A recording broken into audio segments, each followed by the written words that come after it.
이번 강좌의 학습 목표에 대해 알아보도록 하겠습니다. 스케치 피처를 실행하고 스케치 객체 작성 명령을 활용해 객체를 작성할 수 있다. 이와 같은 학습 목표를 달성하기 위해서 다룰 이번 학습 내용으로는 스케치 객체 작성 명령에 대한 전반적인 부분을 다룰 것이며 직사각형, 원, 호, 폴리곤, 타원, 스플라인의 순으로 진행됩니다.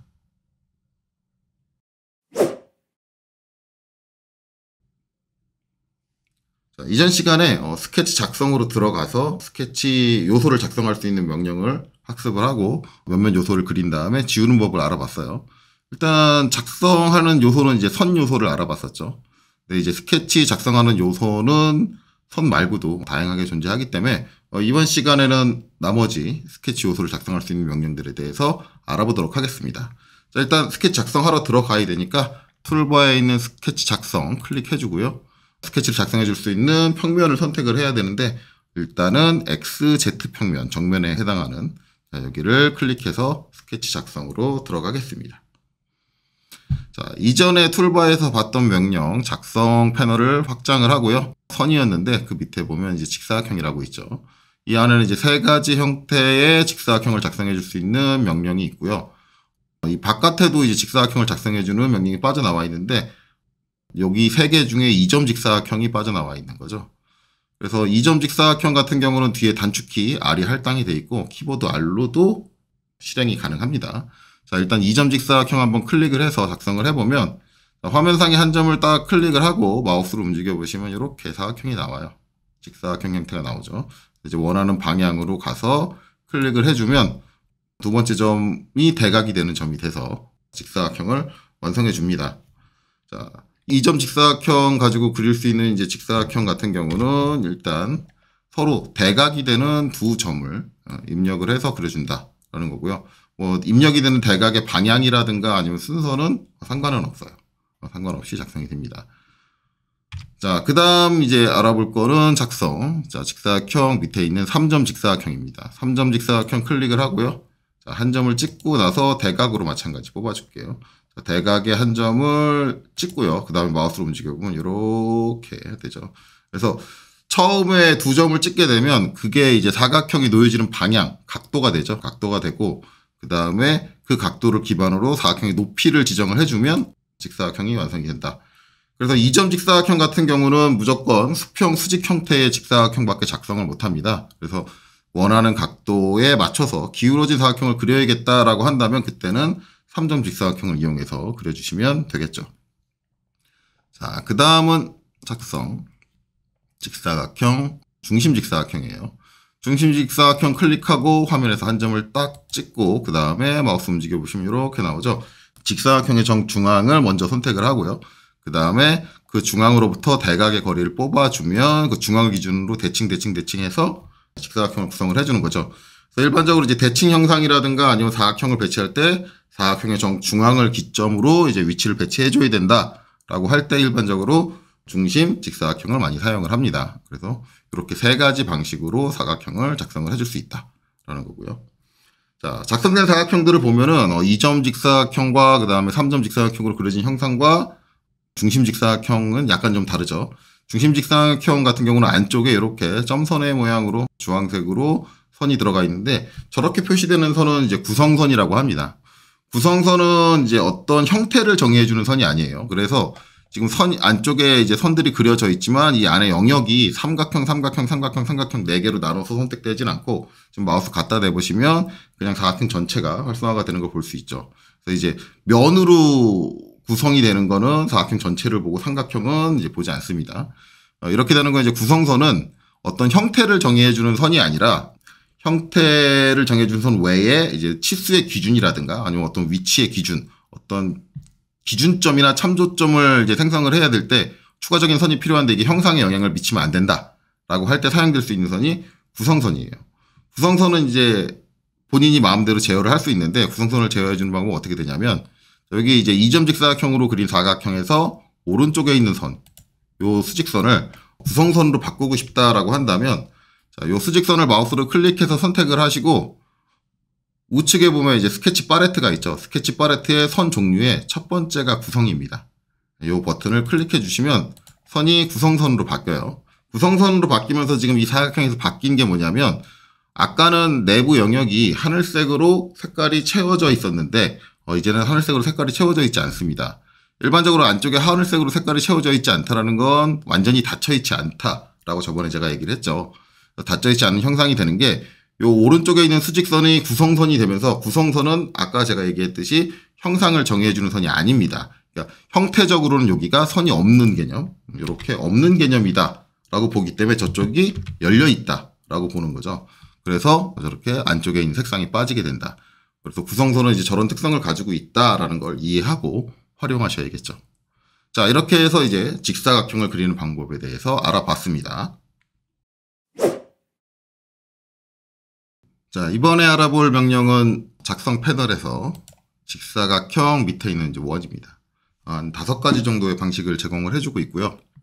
뭐 이거는 이제 2D CAD 다뤄보신 분들은 익숙하실 거예요. 원 그림하고 상당히 다양하게 존재를 하는데 중에 이제 5가지 방식을 제공을 하고 첫 번째 있는 중심지름원 안축키는 이제 C로 할당이 되어 있고요. 키보드에 C만 눌러도 실행이 되고 그 다음에 툴바에 메인이 되는 곳에 일단 기본적으로 아이콘이 빠져나와 있습니다. 자, 중심지름원 클릭해서 실행을 하고요. 화면의 빈 곳에서 한 점을 클릭을 한 다음에 마우스로 움직여 보시면 처음에 찍은 점이 원의 중심점이 되고요. 그 다음에 이제 지름에 해당하는 한 점을 클릭을 해주시면 그 지름에 해당하는 원이 작성이 됩니다. 가장 이제 기본적인 방법으로 제공이 되는 부분이고요. 그 다음에는 원에서 2점원. 원이 지나가는 두 점을 가지고 이제 그려주는데 저 두 점을 직선으로 이은 길이, 그 길이가 이제 원의 지름이 됩니다. 그래서 2점원 같은 경우는 이제 원의 지름에 해당하는 두 점이에요. 그냥 두 점이 아니라. 그래서 2점원 해가지고 요 점 클릭하고 그 다음에 요 점 클릭하면 요 선의 길이가 이 원의 지름이 되는. 그래서 간혹 가다가 잘못 오해하시는 분들이 원이 지나가는 아무 점이나 두 점 알고 있으면 쓸 수 있는 상황이다 라고 오해하시는 경우가 있는데 이 부분은 이제 2점원 같은 경우는 지름에 해당하는 두 점이다 라는 걸 명확하게 기억하시면 좋겠어요. 자, 그리고 작성 그 다음에 원 3점원이죠. 3점원은 이제 2점원처럼 원이 지나가는 3개의 점인데 뭐 3점원은 뭐 지름이다 뭐 그런 거 없고요. 그 원이 지나가는 점들 중에 아무 점이나 세 점의 위치를 정확하게 알고 있을 때 사용할 수 있죠. 그래서 여기 한 점, 여기 한 점, 여기 한 점 이렇게 선택하면 그 세 점을 지나가는 원을 작성할 수 있습니다. 자, 그 다음에는 원, 두 개체 접선원. 접하는 선 두 개를 가진 원을 얘기를 해요. 그래서 두 개체 접선원 선택하고 여기 있는 이 선하고 접한다. 그 다음에 여기 있는 이 선하고 접한다. 그리고 이제 움직여보면 이렇게 되죠. 지금 보면은 요 두 번째 선택된 선은 이제 접하지 않는 것처럼 나오는데 좀 확장해 보시면 접해요. 그래서 선택된 선이 그려져 있는 부분에만 접하는 게 아니라 그 선이 연장된 전체를 가지고 봅니다. 그래서 이제 여기서 반지름만 추가적으로 더 지정을 해주시면 두 선에 접하는 원을 그려줄 수 있죠. 지금 딱 다 있진 않지만 이 선을 쭉 수평하게 연장을 해서 보면 접하고 있는 상태다라는 걸 알 수 있어요. 이제 두 선에 접하는 원을 저렇게 그려줄 수 있고 그 다음에 이제 마지막으로 세 개체 접선원. 세 개의 이제 접하는 선이 필요한 거죠. 그래서 이 선과 접하고 그 다음에 이 선과 접하고 그 다음에 이 선과 접한다. 그럼 이제 세 선에 모두 접하는 형태의 원을 그려줍니다. 이제 이렇게 5가지 방법을 이용을 해서 우리가 원을 그려줄 수 있죠. 그래서 알고 있는 조건이 뭐냐에 따라서 어떤 방법을 택할 거냐 결정해서 사용하시면 됩니다. 자, 다음 명령 알아보기 전에 일단 화면이 지금 지저분하니까 화면에 있는 거 전부 다 지우고 시작할게요. 이전에 말씀드렸던 것처럼 빈 곳에서 클릭해가지고 쭉 드래그해서 창 선택으로 전부 다 선택을 하고요. 선택이 다 됐으면 키보드에 델리트 키를 눌러서 지워주도록 할게요. 자, 그 다음에 알아볼 건 작성 패널에 원 밑에 있는 호입니다. 호 같은 경우는 이제 원이 잘린 형태, 원의 일부분이다라고 생각을 하시면 되는데 그 호 형태를 그려주는 명령이에요. 자, 방식은 이제 3가지를 제공을 하고 있죠. 3점호, 중심점호, 접하는 호. 그래서 3점호 먼저 실행을 해보겠습니다. 3점호 클릭해서 실행을 하고요. 자, 한 점을 찍고 적절히 대각으로 와서 대각에 이미 한 점을 찍고 이제 마우스 움직여 보시면 이렇게 호에 이제 공류를 정해줄 수 있어요. 내가 찍은 두 선을 기점으로 해서 얼마만큼 휘게 할 거냐를 지정을 해서 클릭해 주시면 돼요. 호가 지나가는 이제 세 개의 점을 이용해서 그려준다라고 생각을 하시면 되는데 2D CAD 배우신 분들은 약간 좀 방식이 다를 거예요. 2D CAD는 이제 다루는 방식이 한 점 찍고 그 다음에 이 중간에 지나가는 점을 두 번째로 찍고 이제 끝나는 점을 세 번째로 찍고 이런 식으로 이제 3점 호가 작성이 된다라고 하면은 퓨전 360 뿐만 아니라 거의 대부분의 이제 3D CAD들은 3점 호를 그릴 때 시작점 그 다음에 끝나는 점 뭐 그 다음에 곡률 그러니까 중간에 지나가는 점 이렇게 지정을 해서 그려주는 게 이제 다소 차이가 있죠. 이제 이런 차이점을 잘 인지하고 하시면 돼요. 그래서 일반적으로 2D CAD 먼저 하신 분들은 이 부분에서 약간 헷갈려 하는데 이런 차이가 있다라는 걸 잘 인지하시면 되고 그 다음에 나오는 거는 호에서 중심점 호입니다. 호의 이제 중심점 여기 중심점을 먼저 찍고 이제 호를 그리는 방식이에요. 중심점 호 하고 처음에 클릭을 하면 이게 중심점이 되고 거기서 한 점을 찍고 여기서 이제 이렇게 반시계 방향으로 당기면 반시 방향으로 호가 이루고 있는 각도를 지정을 할 수가 있고요. 반대로 시계 방향으로 당기면 시계 방향으로 각도를 지정할 수 있고요. 이제 내가 찍은 점에서 이제 어느 방향으로 얼마만큼의 각도로 이렇게 호를 작성하느냐. 그래서 중심점을 먼저 입력해서 작성하는 방식이 있습니다. 자, 그 다음에 나오는 건 접하는 호예요. 접하는 호는 화면상에 이제 아무것도 안 그려져 있으면은 호를 독립적으로 그릴 수는 없어요. 일단 그려져 있는 다른 선이 필요하고요. 접하는 호 같은 경우는 이미 그려져 있는 선의 끝점에다가 마우스로 클릭을 해주시면 이 호하고 접하는 형태를 이루고 있는 상태로 호를 작성할 수 있게 해줍니다. 끝점을 입력하면 이렇게. 그래서 기존에 있는 호하고 접하는 형태 뿐만 아니라 이제 여기서 선 클릭해가지고 직선 하나 그려볼게요. 대각으로. 직선 하나 그리고 나서 그 다음에 작성. 그래서 호. 접하는 호. 클릭한 다음에 이제 요 점 찍고 하면 이 선하고 접하는 형태의 호를 작성할 수 있는데 이거 같은 경우는 이제 잘 사용이 안 돼요. 잘 사용이 안 되는 이유는 이제 앞에서 배웠던 이제 선에 대해서 다시 한번 이제 기억을 해보시면 거기서 이제 나왔습니다. 우리가 선이라는 명령으로 단순히 직선을 그릴 수 있는 게 아니라 클릭하고 그 다음 점 찍고 여기서 끝난 점 다시 찍어서 꾹 누르고 있는 상태로 마우스를 띄시면 호가 나오죠. 이게 지금 접하는 호예요. 그렇기 때문에 선 명령으로 다 끝나거든요. 지금 여기 호를 그렸는데 이 호에서 또 접하는 형태로 빼고 싶다 그러면 요 끝점을 꾹 누르고 있는 상태에서 마우스로 움직이시면 저 호하고 또 접하는 상태. 그래서 지금 보면 직선 이후에 접하는 호와 그렇죠? 직선 이후에 접하는 호, 그 다음에 호 이후에 접하는 호, 호 이후에 접하는 호는 그냥 선의 명령으로 다 처리가 되는 부분이기 때문에 저거를 이제 별도로 사용하지는 않아요. 잘. 그래서 이미 다 그려놓은 이후에 이제 어쩔 수 없이 접하는 호를 그려야 된다라고 한다면 사용을 하지만 처음부터 이제 접하는 호가 계획된 상태에서 그릴 때는 일반적으로 그냥 선 명령 가지고 계속 호를 그려주게 되겠죠. 그래서 이렇게 세 가지 방법으로 호를 작성할 수 있습니다.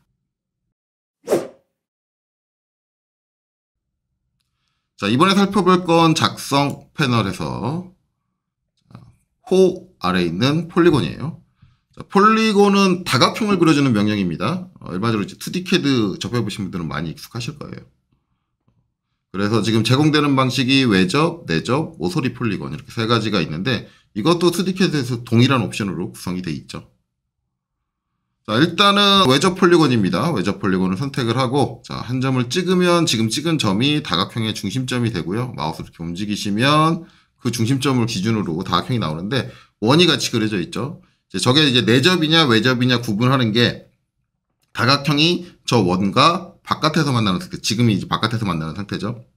원의 바깥에서 만나는 상태니까 외접 폴리곤이다 라는 거고 내접 폴리곤을 선택하게 되면 이제 원 안쪽에 다각형이 이제 닿는 형태로 그려지게 되겠죠. 일단 다각형의 각형을 바꾸는 거는 지금 보시면 요 하단에 있는 요 박스 모서리 번호라고 되어 있는데 저 박스에서 바꾸는데 바꾸실 때는 지금 치스 쪽에 반지름 쪽에 이제 블럭이 잡혀 있는데 키보드의 탭키를 누르시면 저 각형 쪽으로 이제 블럭이 옮겨가요. 그래서 모서리 번호 쪽으로 옮겨가는데 여기서 이제 지금 오각형 그릴 거다 그러면 5라고 입력을 해주시면 오각형으로 바뀝니다. 외접일 때 이제 주의 깊게 봐야 되는 부분은 마우스 포인트가 다각형의 한 편의 정중앙, 중간점에 이제 위치를 한다라는 거죠. 그래서 일반적으로 이제 다각형을 그려주는데 저 중간점을 가지고 위치를 제어해준다. 또는 이제 치수를 직접적으로 입력을 하게 되면 직접적으로 입력할 때 다각형의 중심으로부터 한 변 사이에 떨어져 있는 거리를 입력을 해야 된다. 라고 할 때 사용되는 게 외접이에요. 자, 그래서 이제 원하는 위치에 여기는 이제 반지름을 정확하게 입력을 할까요? 지금 파랗게 이제 불이 들어와 있으니까 반지름이 30이다 라고 입력을 하시면 이렇게 되는 거죠. 이렇게 되는 거고, 그 다음에 이제 내접을 한번 해보면 폴리곤에서 이제 내접 폴리곤. 자, 마찬가지로 다각형의 중심점을 찍고 마우스를 움직여 보시면 아까랑 차이가 나는 게 이제 딱 보이시죠? 아까는 이제 한 변에 정중앙에 마우스 포인트가 위치를 했다면 지금 같은 경우는 꼭지점에 이렇게 마우스 포인트가 위치를 한다. 그리고 이제 원의 다각형이 안쪽에서 만나는 형태. 그래서 내접을 띈다라는 거죠. 그래서 얘 같은 경우는 일반적으로 이제 다각형의 꼭지점을 가지고 위치를 제어해준다. 꼭지점 위치를 제어해준다라고 할 때 사용을 해요. 마찬가지 반지름 값을 입력을 하면 중심에서부터 한 변까지의 거리가 아니라 꼭지점까지의 거리를 입력해서 다각형을 작성을 하겠다라고 할 때 사용을 하고, 만약에 이 꼭지점이 이제 여기 있는 선의 끝점에 딱 닿아야 된다 그러면 이 선의 끝점에다 마우스 포인트 갖다 대고 딱 클릭해 주시면 이렇게 닿아지는 형태로 작성이 되죠. 그래서 일반적으로 이제 이게 내접이냐 외접이냐 의미를 갖는 건 지금 제가 위에서 작성을 한 것처럼 치수를 가지고 이게 한 변까지의 거리가 제어가 돼야 되느냐, 아니면 중심에서 꼭지점까지 거리가 제어가 돼야 되느냐, 이걸 이제 치수를 다이렉트로 입력을 할 때 의미를 가지고요. 아니면 지금처럼 내가 원하는 포인트가 내가 원하는 지점에 딱 붙어야 된다. 뭐 저런 식으로 이제 할 때는 의미를 갖게 되는데, 만약에 이 치수 없이 그냥 대충 그냥 허공에다 그려놓고 나중에 치수를 부여해서 제어를 하겠다라고 한다면 그때는 외접을 선택하든 내접을 선택하든 상관이 없습니다. 왜냐하면 나중에 치수를 내가 어떻게 주어주느냐에 따라서 어차피 내접이 외접이 될 수 있고 외접이 내접이 될 수가 있어요. 이제 그런 상황적인 판단을 해서 내접이냐 외접이냐 판단을 해서 사용하시면 될 것 같습니다. 자, 그 다음에는 폴리곤에서 이제 마지막으로 모서리 폴리곤이죠. 모서리 폴리곤을 선택을 하고 한 점을 찍고 선을 쭉 빼보시면 이렇게 직선이 그려지는데, 여기서 직선 반대쪽 점을 딱 클릭을 해준 다음에 이 상태에서 이 선을 기준으로 위아래 움직이시면 위쪽으로 아래쪽으로 이렇게 생기죠. 그래서 이제 이렇게 해준 다음에 각형 제어는 마찬가지, 지금 여기서 모서리 번호에서 지금 파랗게 블록 들어와 있는데 7 눌러가지고 칠각형으로 변경을 해서 원하는 방향을 지정을 해서 그쪽으로 마우스를 클릭해 주시면 다각형이 그려집니다. 다각형이 그려지는데, 얘 같은 경우는 이제 어떻게 한 거죠? 자, 여기 한 점을 찍고 이렇게 직선을 그렸어요. 직선을 그려서 두 번째 점을 찍어가지고 직선을 그려줬는데, 제가 그린 직선의 길이 자체가 한 변, 정다각형의 한 변의 길이가 되는 거고, 그림 방향 자체가 저 한 변이 이루고 있는 각도, 방향, 이렇게 되는 거죠. 그래서 내가 정다각형의 한 변의 길이를 알고 그 한 변이 진행하는 방향을 알고 있다라고 할 때 사용될 수 있는 게 모서리 폴리곤입니다. 이런 상황적인 특징을 잘 파악하셔서 저 다각형을 그려주시면 될 것 같아요. 자, 그래서 이제 폴리곤에 대한 설명은 여기까지입니다.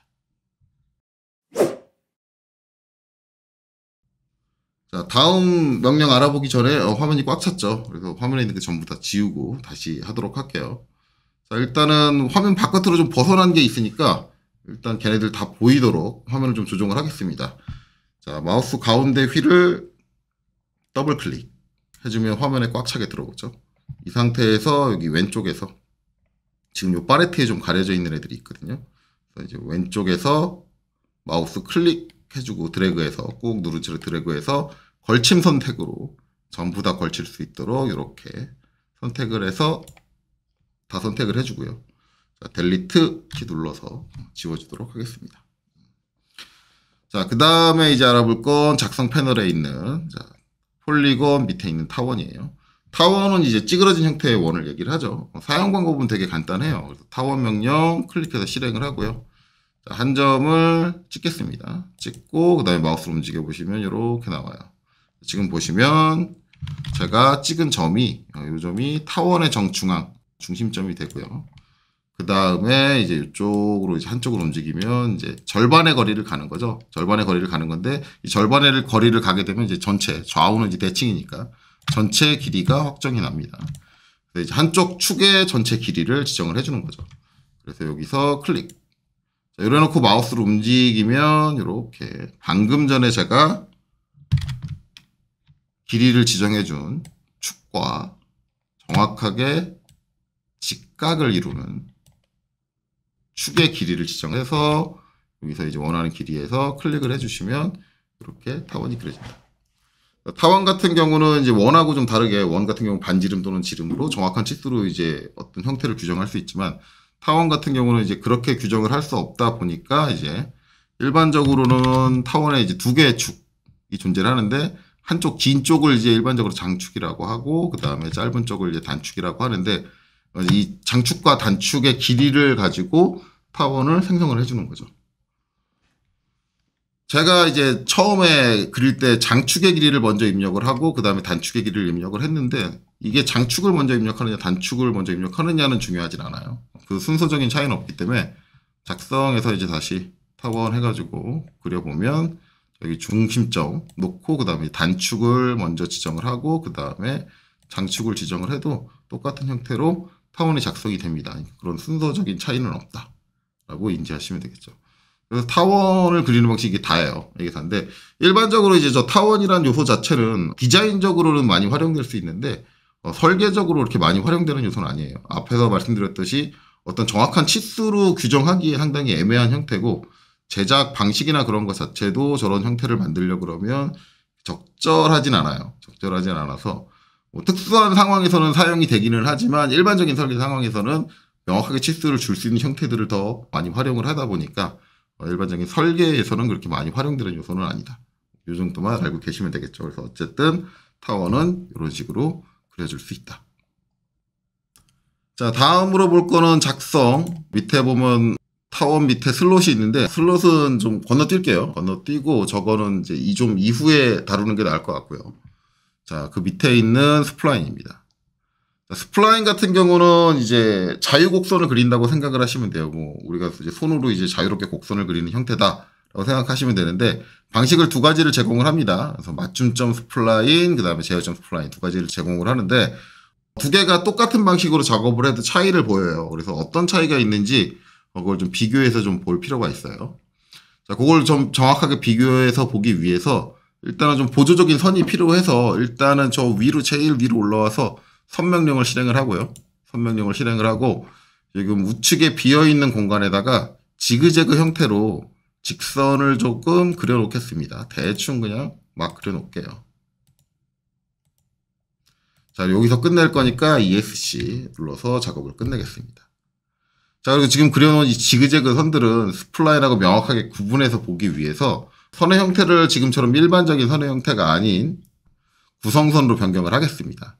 자, 구성선으로 변경하려면 일단 이 선들을 전부 선택을 해야 되고 그래서 여기 화면 빈 곳에서 이렇게 드래그 하셔가지고 창 선택으로 전체 지그재그 선을 다 선택하시면 돼요.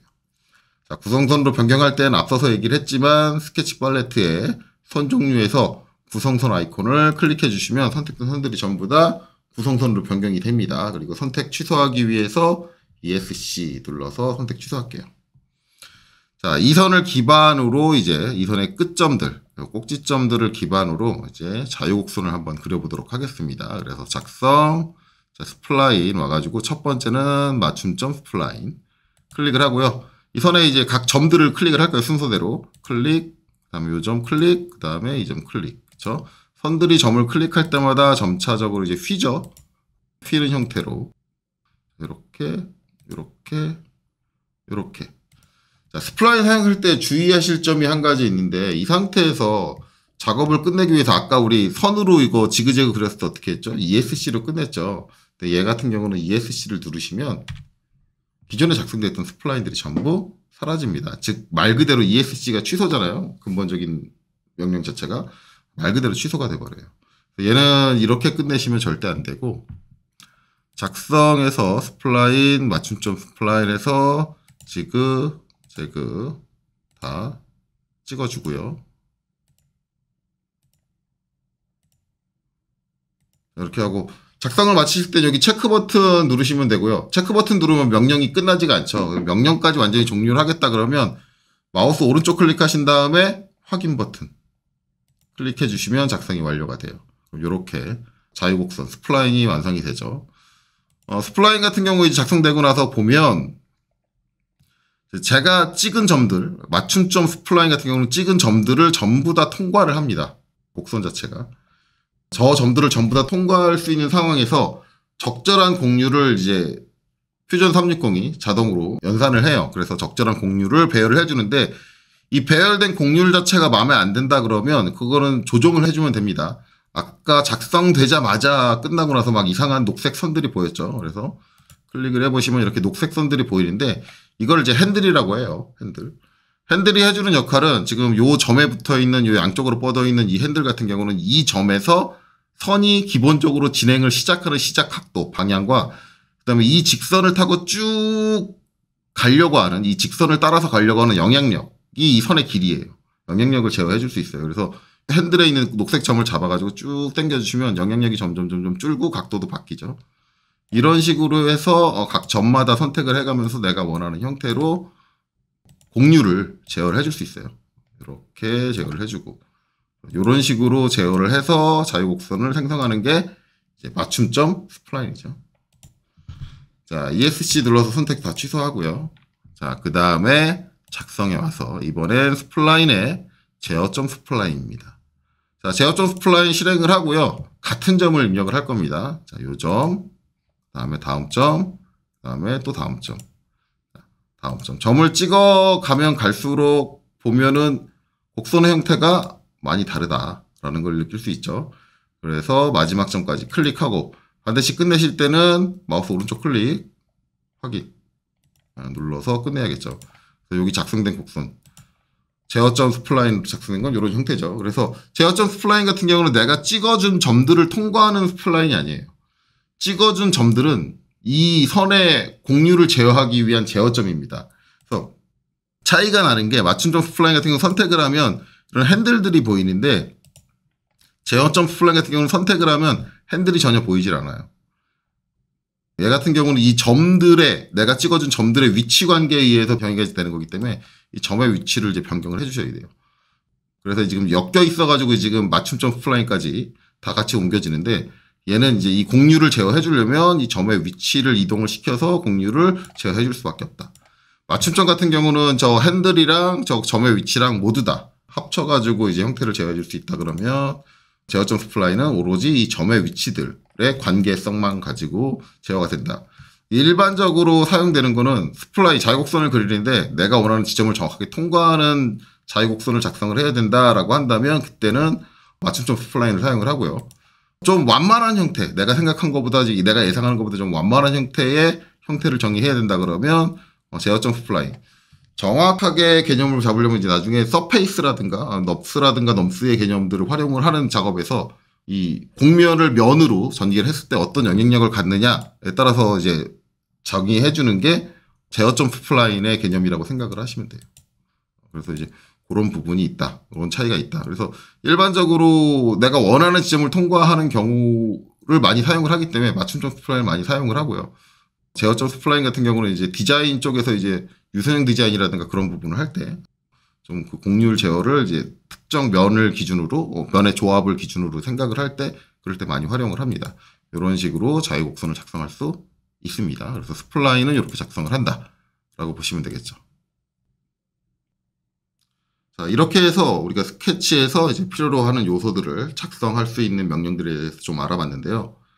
이후에는 이제 이런 명령들을 활용을 해서 우리가 원하는 형태를 정확하게 그릴 수 있는 방법들에 대해서 알아보도록 하겠습니다. 이번 강좌는 여기까지 하도록 하고요. 여기까지 보시느라 수고 많으셨습니다.